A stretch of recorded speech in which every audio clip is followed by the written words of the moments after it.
Everybody, Scott Luton with Supply Chain Now. I'm here in beautiful St. Louis as we continue our coverage of the 41st Annual Association for Manufacturing Excellence International Conference. And I'm here with my new best friend, Ellen Sieminski. Ellen, how you doing?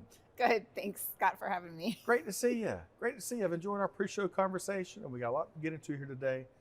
But I was given some market intel on you. When you're not doing big things in operations and continuous improvement, you like spending some of your weekends antiquing. Is that right? I do. Yep. Have you had a chance to do it in St. Louis yet? I have not. When I come to AME conferences, I volunteer, and in my other spare time, I volunteer some more. Okay. And I think you've been to, 17, 18 of these international conferences thus far? Yeah, 18 or 19 maybe. Yeah. Yep. St. Louis, Atlanta, probably Chicago. Toronto, Yeah. Dallas, Baltimore, San Man. Diego. I got to go to more of these. All these NFL cities, and I hear we've got Boston. folks. Boston, it's a great city. You got folks internationally from around the world, Yep. right? Here this week in St. Louis. All right, so I'm going to venture back. We're going to talk about antiquing after our interview here today. I got to learn some best practices there. Let's talk about your role in your organization. Sure. You're at a high growth organization, it's expanding lots of different places in Gerber Collision and Glass.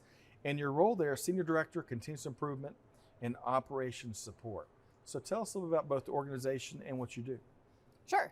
So Gerber actually is owned by the Boyd Group, which is based in Winnipeg, Canada. Okay.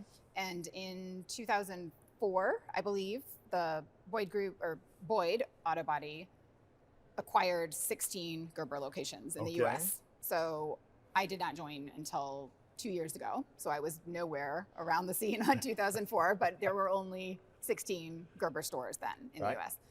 And since then, they've gone on a huge growth streak through organic growth and some greenfield stores, as well as a lot of acquisition. Okay. And I checked this morning, and we are at 1,016 stores in the US and Canada. So there's But probably there's no guarantee. Tomorrow maybe it. Tomorrow, who knows? Yes, tomorrow I will check again, and we may have added another store or two. There's probably a Gerber near you. We're not in every state in the US, but we're in a lot of them. Well, here you are in Georgia. And I'll tell you, it's got to be pretty cool to be involved in continuous improvement and, of course, supporting operations in a high growth organization. Where do you spend your time? So right now I oversee 4 departments, and one of the main ones that's a big focus of ours now is operations excellence, which isn't actually quite what the lean community would think of as operations excellence or operational excellence, but it's our internal training organization focused on development of our market managers, our general managers, our estimators. We're working on a course for our parts coordinators, and we also just piloted or launched a course for financial performance improvement. So that's really exciting because while it's not the traditional lean that people would think of at these AME conferences and maybe in the supply chain world, there are absolutely aspects of continuous improvement to all of it, and it's how can we help our associates get better so that our customers have a more consistent and better experience with us. I love that. Focus on the customer, focus on the employee as well and their experience, what they're learning and able to apply. And across the enterprise is what I heard, right? Operations excellence and continuous improvement across the enterprise. So I got to ask you, I'm with a guru of continuous improvement. I look forward to learning from you the whole interview long. What's one practice that's often overlooked when it comes to driving successful continuous improvement? I don't know if it counts as a practice or if this is just sort of a general statement, but I think people don't always realize that you can't do lean in a vacuum. You can't have a lean culture with one person or even just a few people. Yep. Lean is about engaging the entire workforce. It's everyone all in, working together, right, to collectively better the organization and its processes. Again, that will drive consistent customer outcomes. I think within that answer, there's 3 kind of principles that I'll touch on. First, the people closest to the work are going to be the ones who see the problems first. Right. So someone in some training long ago told me that, catching and addressing alligator eggs was a lot easier than full-sized alligators. Right? So if we can find them early on, right, after they're, after we're alerted to these issues, right, by folks working kind of on cars, Yep. right, within our processes, that is helpful. Yes. So training everyone, right, also just teaching lean will build capability within an organization. And then last but certainly not least, everyone knows that respect for people is a fundamental principle of lean, in that having a lean culture, engaging everyone builds trust in the organization. Again, clearly I said the word engagement, but it builds engagement. So I love all of that. those three. Been there, done that perspective, and I'm gonna steal that alligator egg analogy. That is such a great one, Ellen. Okay, so I know we're still early on in this edition of the International Conference, but what's one early key takeaway that you've already gleaned? So this year I'm in charge of networking, and it's not that I'm trying to talk about networking because I'm overseeing it, Right, but right. I've heard many people say that this year our networking seems to be more intentional, and people are picking up kind of and running with what we're offering them. So, we've done a lot of fun things this year around networking. We're not done. Certainly, we're still in the middle of the conference. Right. But I think people are really looking to make those connections, right? The more people who come to these conferences, and the more people whose companies start on their lean journeys, it doesn't matter where you are. There's something you can learn from everyone. And the more companies that start on those journeys means there's more learning, right, to go around, right? And so just looking to meet new people, right, also learning from other industries is super important. I'm with you. And the in-person experience, being able to sit down, grab a cup of coffee, break bread, talk shop, or talk life. That's one of the great things about any conference, and especially from what I've seen of this conference here, huh? Absolutely.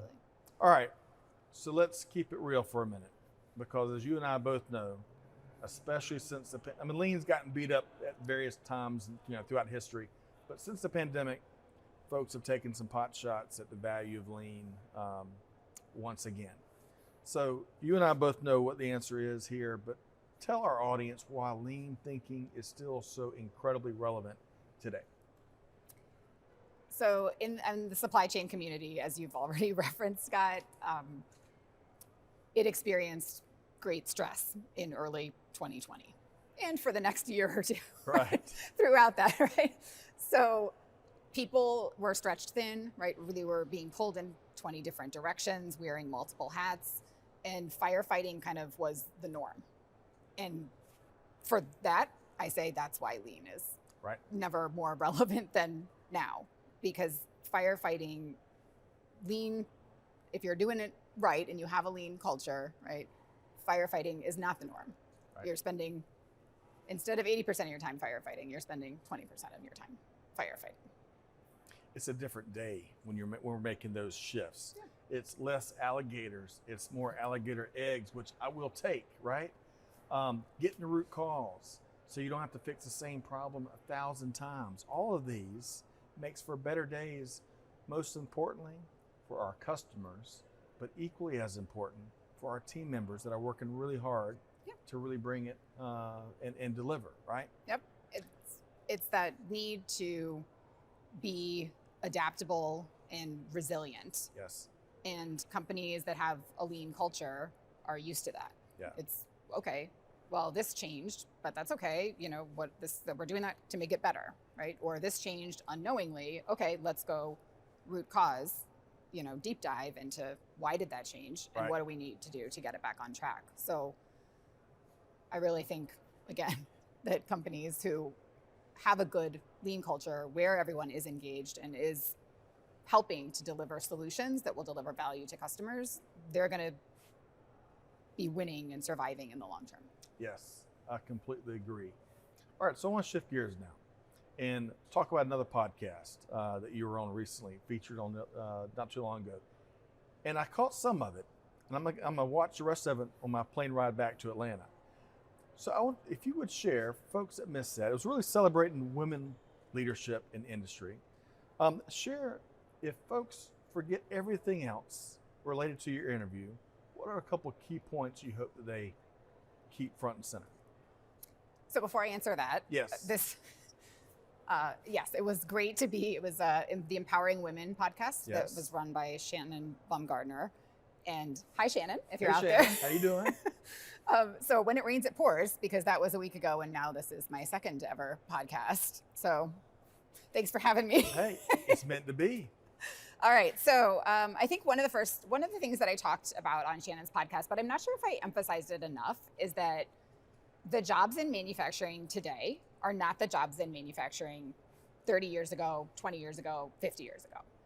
The industry is evolving. The knowledge that's required to work in manufacturing is evolving. I would be a miserable production associate. I can't program a lathe. I have no programming skills. Right. It's a lot more technologically advanced than people think things are. Yes. I think in the manufacturing industry, and in the industry I work in, which is I'm going to say a cross between kind of the service industry as well as manufacturing, but it's very job shop and it's one-off, right? We don't know what car is coming through the door, what it's going to need, but we're still having to piece it back together. Right. We have technicians that have been with us for years who are retiring, and it's not everyone's dream today to grow up and be an auto body technician, right? But this is a job that's not going away. Mm-hmm. And even some people kind of asked when I was joining Gerber, well, what about the self-driving vehicles? And I said, oh, but if you read the reports, there's going to be more work for us than ever. Sure, that's right. So these technicians, we have a great in-house development program. Right. But I just want people, to understand that there are plenty of opportunities today. And if you know nothing about putting cars back together, we can teach you at Gerber. And if you know nothing about programming, there's schools that you can go to, right? And again, it's just not what it was years ago. That's one. Yeah. That was probably really That's long. good. Folks need to know that. I think one of the other things I talked about was how AME is just this amazing circle of learning, is what I'm going to call it. Because again, I've spent the first 25 years of my career in manufacturing. And so those were the types of tours that I went on. And then several years ago, healthcare associates started coming to benchmark AME conferences, right? And they understood that the emphasis was on manufacturing at that point in time. Right. But they said, well, manufacturing has been at it for years, so we are not trying to reinvent the wheel. So we're going to learn from you. And so now, as I'm approaching it from that service industry mindset, I am encouraging, I myself, and I'm encouraging my teammates to go out and benchmark whatever industry they prefer. But I think healthcare is a great one for us to benchmark, because,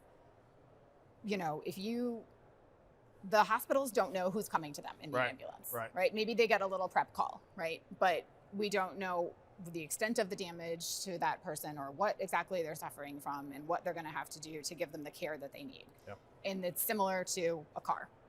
Any make, model, year, color could come in our doors, and it could have a scratch here, there, or everywhere. Right. And just like healthcare, we have to put it back together. So it's crazy and exciting that this industry that came to learn from manufacturing, right, is now providing learning to service industries and everyone else. So I think it's just really important for people to be open to learning from whomever. Just because you're in one sector doesn't mean that's the sessions or the tours or the learning that you need to focus on. Well said. So with you, Scott, and supply chain industry, right, both of our industries, and all industries, never stop evolving. And so I think it's important for everyone to develop habits and a culture that kind of fuels growth and change and sees that as a good thing, as opposed to change is scary, what's around the corner, right? Yeah. The world is never going to stop evolving. That's just how it is.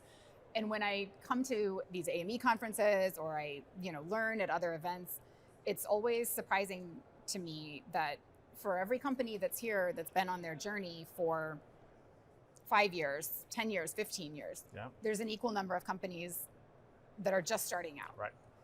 And there's something to be learned from both of them. No doubt. Right? And I think I even said this earlier, the more companies and people that are aware of lean and trying to create a lean culture and interested in developing that knowledge base within themselves and their organization, that just means there's more people to talk to, more people to network with, more sharing. It's hugely exciting.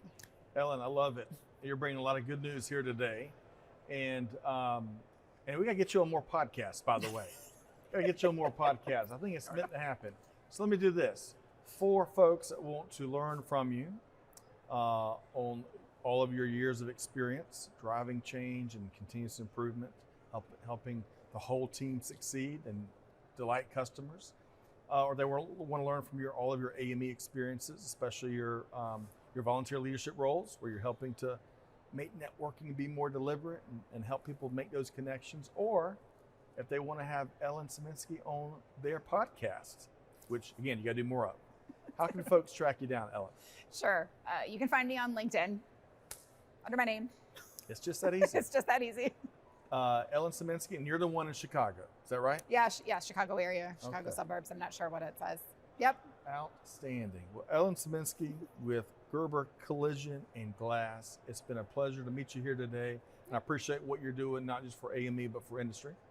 Thank you for having me. You bet. Folks, stick around as we continue our coverage of, again, it's the 41st Annual AME International Conference right here in St. Louis, where the movers and shakers, just like Ellen, are making things happen.